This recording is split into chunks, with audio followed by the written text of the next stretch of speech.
ত্রয়োদশ জাতীয় নির্বাচনে প্রার্থীদের দিক নির্দেশনামূলক কার্যক্রম চালাচ্ছে বিএনপি। শনিবার কার্যক্রমের তৃতীয় দিনে ৭২ জন প্রার্থীর সঙ্গে আলোচনা করে দলটি।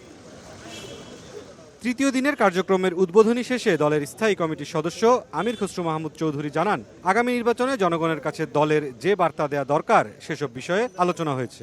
আগামী দিনের তারেক রহমান সাহেবের যে বাংলাদেশ গড়ার যে প্রত্যয়, যে রূপরেখা, এগুলো জনগণের সামনে তুলে ধরার বিষয় আছে। বাংলাদেশ জাতীয়তাবাদী দলের আমাদের যে সংস্কারের ৩১ দফার বিষয়ে এটা জনগণের কাছে তুলে ধরার বিষয় আছে।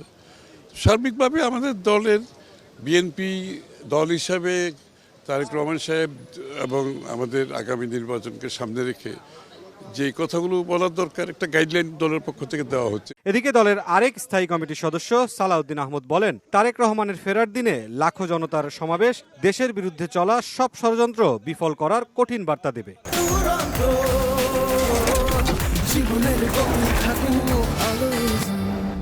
নির্বাচনকে বানচাল করার জন্য, পারতপক্ষে পিছানোর জন্য যে সমস্ত অপকৌশল গ্রহণ করেছে ফেসিবাদী শক্তি, পতিত ফেসিস্ট শক্তি, তার সাথে হয়তো তাদের এদেশীয় দোসররা এবং এর বাইরেও যারা নির্বাচন বানচাল করতে চায় তারা জড়িত থাকতে পারে। তবে কোনো রকমের অপকৌশল এবং কোনো রকমের এরকম হত্যাকাণ্ড ঘটিয়ে যদি কেউ মনে করে যে দেশে নৈরাজ্য সৃষ্টির মাধ্যমে নির্বাচন বানচাল করতে পারবে, তাদের সেই ধারণা ভুল।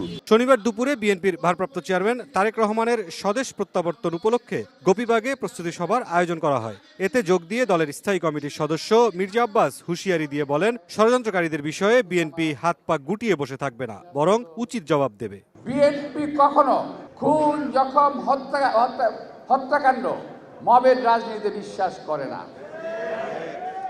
তার অর্থ এই নয় যে বিএনপি হাত পা গুটিয়ে বসে থাকবে। যদি প্রয়োজন হয় এই সমস্ত ষড়যন্ত্রকারীদেরকে ৭১ সালে আমরা যেভাবে জবাব দিয়েছিলাম, ইনশাল্লাহ আজকে ২৫-এও একইভাবে আমরা জবাব দেব।